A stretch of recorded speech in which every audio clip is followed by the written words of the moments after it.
New York, as Donald Trump's party came together, a 28-year-old liberal activist ousted top House Democrat Joe Crowley in the president's hometown Tuesday night, a stunning defeat that suddenly forced Democrats to confront their own internal divisions. Crowley, the number 4 House Democrat and until Tuesday considered a possible candidate to replace Nancy Pelosi as leader, becomes the first Democratic incumbent to fall this primary season. He was beaten by underfunded challenger Alexandria Ocasio-Cortez, a former Bernie Sanders organizer who caught fire with the party's left wing. Alexandria Ocasio-Cortez, a 28-year-old who's never held elected office, ousted New York City Congressman Joe Crowley. Crowley had been considered a candidate to become House Speaker if Democrats win the majority in November. The Associated Press, Crowley's loss echoed across the political world, sending the unmistakable message that divisions between the Democratic Party's pragmatic and more liberal wings may be widening heading into the high-stakes November midterm elections. It also exposed a generational divide among Democrats still struggling with their identity in the Trump era. The community is ready for a movement of economic and social justice. That is what we tried to deliver, Ocasio-Cortez said in an interview with the Associated Press. Born in the Bronx to a mother from Puerto Rico and a father who died in 2008, she said she knew she could connect with the district, which includes Queens and part of the Bronx. I live in this community. I organized in this community. I felt the absence of the incumbent.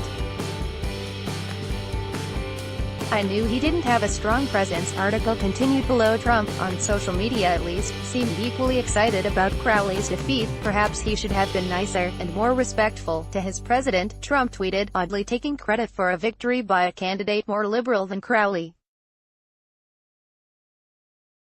He added, the Democrats are in turmoil. All in all, Trump had reason to celebrate Tuesday night as all 3 of his endorsed candidates survived primary challenges that could have embarrassed him and the party.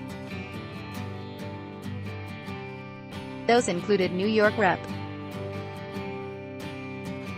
Dan Donovan, who defeated convicted felon Michael Grimm in New York City's only Republican stronghold, and former Republican presidential nominee Mitt Romney, who once branded Trump a fraud but has warmed to the president in the past 2 years.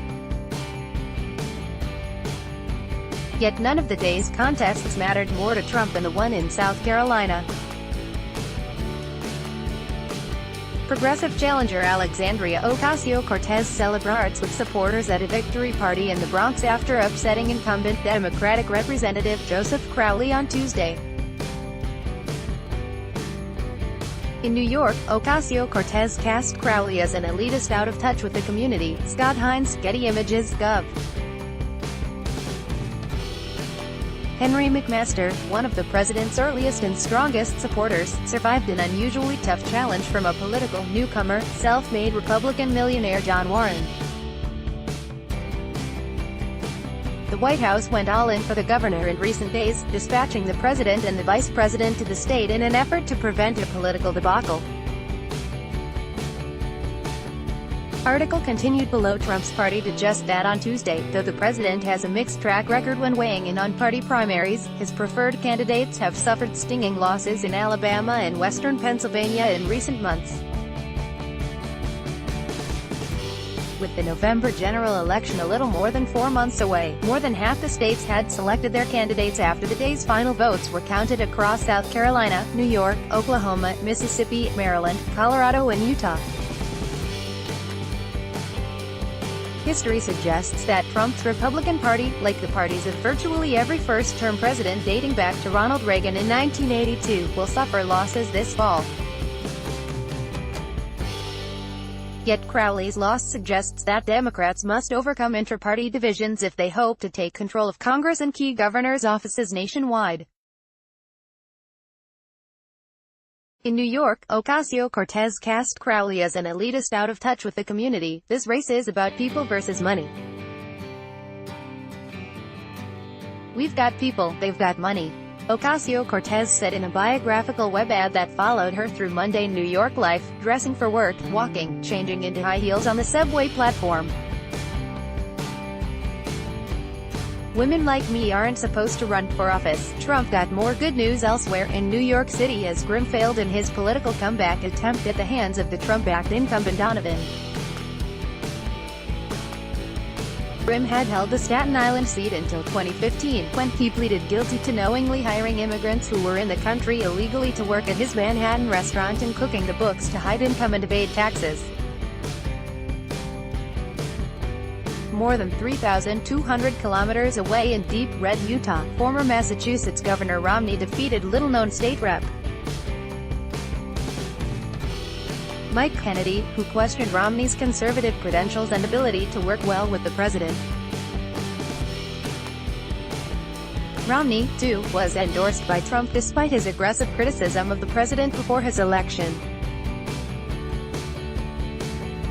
In a weekend op-ed published in the Salt Lake Tribune, Romney wrote that the Trump administration's policies have exceeded his expectations, but he pledged to continue to speak out when the president says or does something which is divisive, racist, sexist, anti-immigrant, dishonest or destructive to democratic institutions. Trump cheered Romney's win on social media. "I look forward to working together. There is so much good to do. A great and loving family will be coming to D.C., not to be forgotten." Races to determine gubernatorial candidates in Maryland, Colorado and Oklahoma. In Maryland, former NAACP President Ben Jella seized the Democratic governor's nomination. He would become the state's first African-American governor if he beats Republican incumbent Governor Larry Hogan this fall. In Colorado, five-term Democratic Congressman Jared Polis won the Democratic nomination in the race to replace outgoing Democratic Gov. John Hickenlooper. And in Oklahoma, former State Attorney General Drew Edmondson beat former State Sen. Connie Johnson to win the Democratic nomination in the race to be the state's next governor. Oklahoma voters also backed the medicinal use of marijuana despite opposition from law enforcement and business, faith and political leaders. But Crowley's defeat overshadowed much of the day's developments. He becomes the first congressional leader to fall in a party primary since former Republican House Majority Leader Eric Cantor was stunned by unknown conservative Dave Brad in 2014's midterm election. That loss, and perhaps this one, cemented the GOP's sharp shift away from the political center and foreshadowed the anti-establishment fervor that fueled Trump's election in 2016, and while Trump cheered Crowley's downfall, so did liberal leaders who backed Ocasio-Cortez. These results are also a shot across the bow. The Democratic establishment in Washington, a young, diverse, and boldly progressive resistance movement, isn't waiting to be anointed by the powers that be, said Matt Blazek. "I've moved on.